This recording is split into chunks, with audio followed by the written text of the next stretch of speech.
What's up, everybody? This is Tom Taylor with South China Morning Post, SCMP MMA. Joined this afternoon by the great Danielle Kelly, who is, of course, fresh off a very impressive draw with Mei Yamaguchi at 1X last weekend in Singapore. Danielle, now that you're safely back home in the United States, you've had a few days to digest everything. How are you feeling about this whole experience you just went through? When I got back, I was pretty tired just from like the long 19-hour flight, but I feel pretty good. And just when I got back, the next day I went back to the gym. Nice, nice. What did you think of Singapore? That was your first time, right? It's my first time. I didn't get to sightsee much just because we had to stay in the hotel due to like COVID protocols. So after my match, I only saw like a little bit of the city. But from what I saw, like everything and everyone was really nice. So hopefully next time I get to explore more. Definitely. And we talked a bit about the jet lag a moment ago before I hit the record button. Speaking about the jet lag coming back, but how did you find it going over there? Was it hard to adjust to the time zone? So I think when I got there, I remember kinda, like, taking, like, little naps throughout the day, and then probably by, like, the 2nd or 3rd day, I got used to it. I just had to take everything in and realize, like, it was 12 hours ahead, so that was a little new to me, but after, like, I feel like after a day or 2, I get used to jet lag, so it Nice, wasn't, like, a nice. hard, wasn't something that was hard to get over with. You're still young. I hear it gets harder and harder the older you get. So, so make these trips while you can. Let's talk a bit about May. Obviously, the fight ended with a draw. She survived 12 minutes with you, which I think a lot of people consider a moral victory. After the fact, Chatri kind of expressed some disappointment that she wasn't a little bit more aggressive. She was kind of in defense mode the whole time. What did you think of her performance? Did she do anything that surprised you? I wouldn't say surprised. I feel like kinda disappointed myself because I knew she was gonna play that kinda game. I thought she would be more engaging with me just because from her past fights, she was always going forward to the girls, taking them down, trying to submit them. I felt like for this one, she was just trying to survive. And, that's good defense on her. It was a 12-minute match. At the end of the day, I couldn't really submit her, or I tried to. And, I had some really deep holds, knee bar, I think the arm bar, like, I snapped something a little bit in there. Just didn't want it to happen, she was tough. So, I don't blame her because I probably would've done the same thing. She has a lot of heart. But hopefully, I hope she feels better. She talked a bit about before the fight that she thought she'd have a strength advantage over you, just kind of more physical in there. Did you feel like that was the case? So I think, like, the first 3 or 4 minutes, it started off slow, I was trying to feel her out. I think, like, once it got to the bottom, felt like we matched strength-wise. I had better technique, so it wouldn't really matter how much strength she had over me. I would say it was just hard to try to, like, get get get my inside position on her because she was really good with the cage, so I think that was her biggest strength. So I think she had that over me. Cool. Well, you were very impressive. Despite the not being able to get the submission, you ended up getting a bonus, which is awesome. Now, I could only go by based on what I saw from cage side, but it seemed like you were a bit surprised by that announcement. I mean, what was going through your head when they announced that you were getting that paycheck? I wasn't expecting it at all, so when he announced it to me, I had to take back, like, "Wait, did you just did you just say what I think you just said?" So, I took it in, I started to cry, got really emotional. I had thoughts to myself asking, like, "Did I really deserve it?" You know, "Did I do?" Happy thoughts. I put in the time, I put in the work for all these years. I was competing in matches where I wouldn't make $1 or I would make like $200 in like a small gymnasium and just be acknowledged for my work at that stage, at such a big stage with everything. It just meant a lot to me. So all emotions came out once he announced it to me. Yeah, as you said, you were in tears after that was announced. I definitely would have been in tears too. Can't blame you for that. What does that mean to you? I mean, what does that massive payday mean to you at this stage of your career? I still feel like I should have done more in my match. Right away when I got back home, I'm back at training, back to getting my butt kicked and, working on my technique. But it's just all like just everything I went through. It's just I'm finally being acknowledged. I'm finally, I guess, being paid or just getting something that I feel like I deserve. But you know, in a way, I felt like I didn't deserve it. But I also put in so much time. I fought against the best. I fought everyone without in my weight class, above my weight class. You know, I've been there, and you know, I think it just all came down to just my hard work, which is put on display, and I got rewarded for it. I think you definitely deserved it. You made a real splash in that debut. It was really cool to watch you do your thing. Thank you. Back to the grind now, though. Of course, you mentioned a moment ago that you're off to Dallas. I think you said Dallas for some seminars. Is that kind of the plan for the next few weeks now? Back into the swing of seminars and training and whatnot. So I have about like four seminars planned for April, and then I have 3 in May, and then hopefully I have an announcement by June to go back in the cage. So I'm just gonna train really hard, teach, and then just be patient with what's next. Do you enjoy the teaching and the coaching and the traveling and stuff that comes along with the seminars? I do. I meet all kinds of different people. Everyone's so nice and they're willing, they want to learn, and I usually sometimes I learn too. Like I'll like meet some of these black belts, brown belts, just everyone. Um you know, you just meet really cool people in this sport. So I it's something that I like to give back. You know, I've had a lot of help growing up. So people would like to learn from me. It just, you know, means a lot because I want to help them too. Cool. You've definitely got a lot of wisdom to share. You mentioned a second ago that you're hoping to get back in there pretty soon. I think you said June. Is there something in the works now, or is that just kind of what you're hoping for? I mean, can you shed any light on I that? think something I'm hoping for. I know one championship puts a lot of events on each month. So, you know, I don't have anything scheduled for June, so I would like to hopefully compete by then.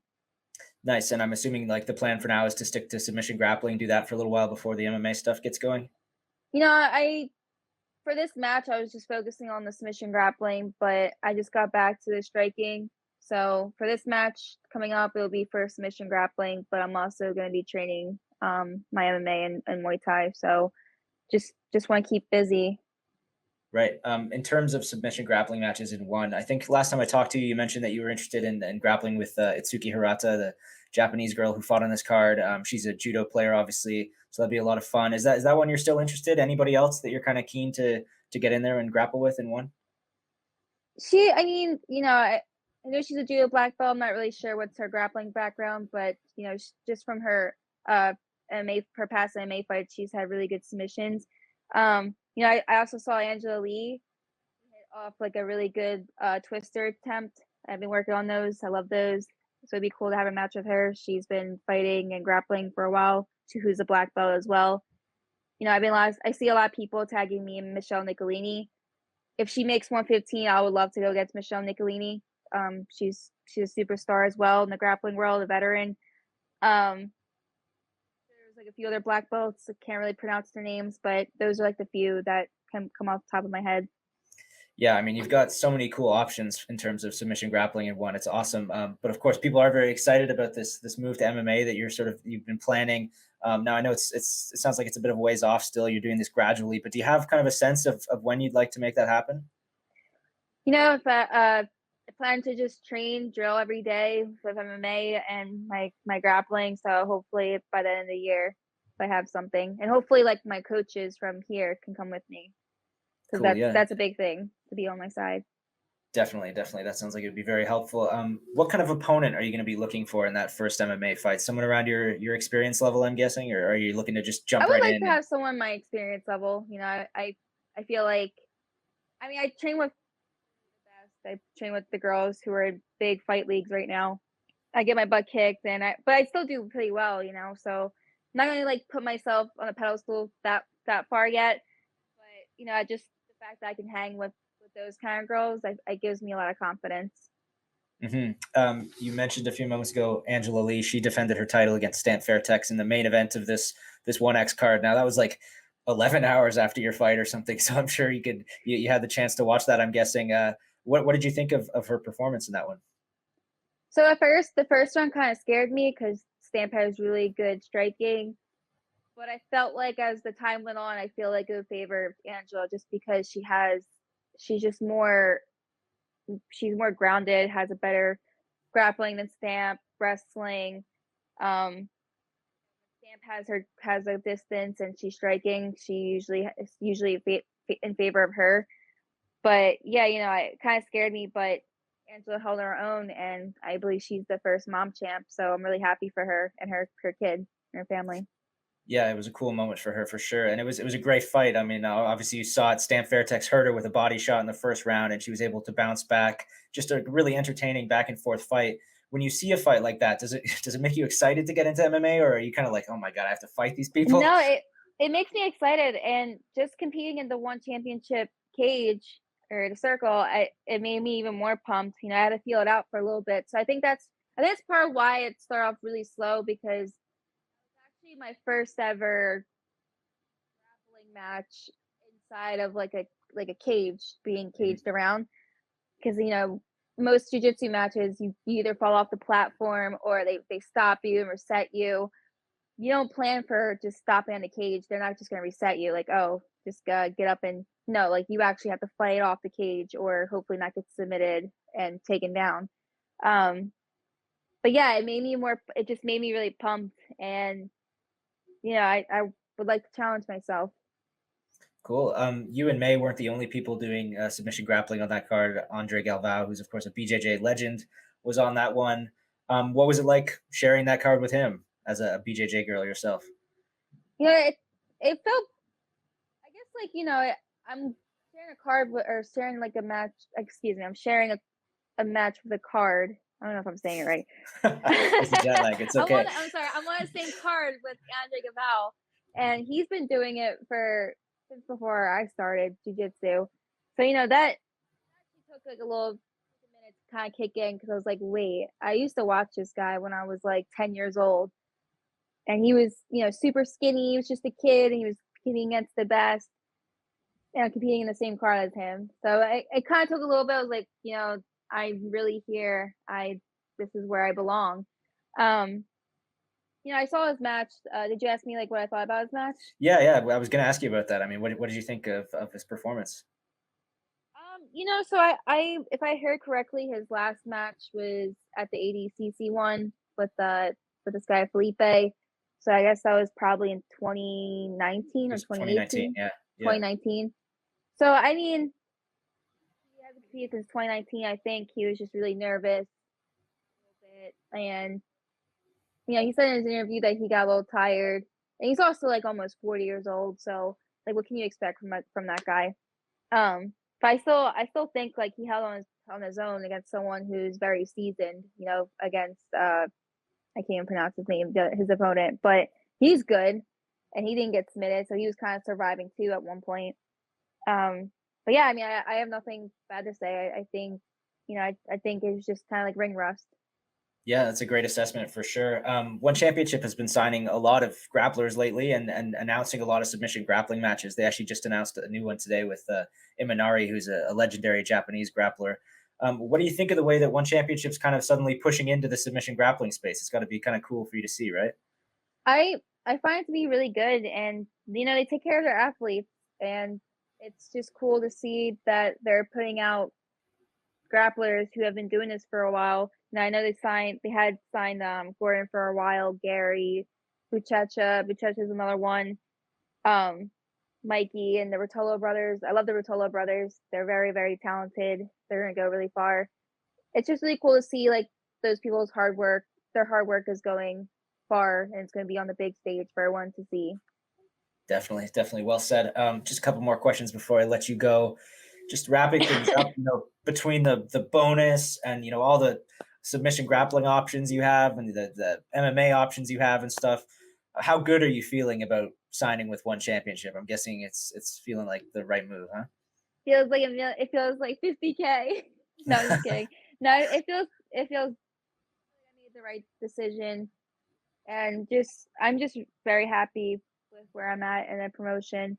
It just makes me want to work harder. I feel like I have so much more to learn, so much more to do, and it motivates me. I've been training since the morning today. Yeah, even yesterday I didn't get home till like 11. Like I'm putting a lot of work in than I did before. It's giving me a lot of motivation. So done a lot of good for me.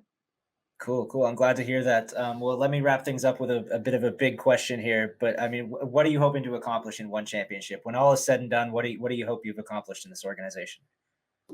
Hoping to accomplish getting a lot of wins under my belt for grappling, and I want to have my first MMA fight with one championship, and then hopefully, I just want to go after the best. Awesome, awesome. Well, it was a pleasure to watch you fight live. Pleasure to chat with you again. Anything you want to say to your fans and supporters before I let you go? I just want to say thank you to everyone that's supporting me. All your messages and support doesn't go unnoticed. And shout out to all my teammates, my team, Silver Fox BJ, my coaches, Frankie Roberts, Mike Wacker, who came up with me to Singapore. Um, yeah, just everyone involved in MMA. Very hard to submit. Thank you guys for supporting me.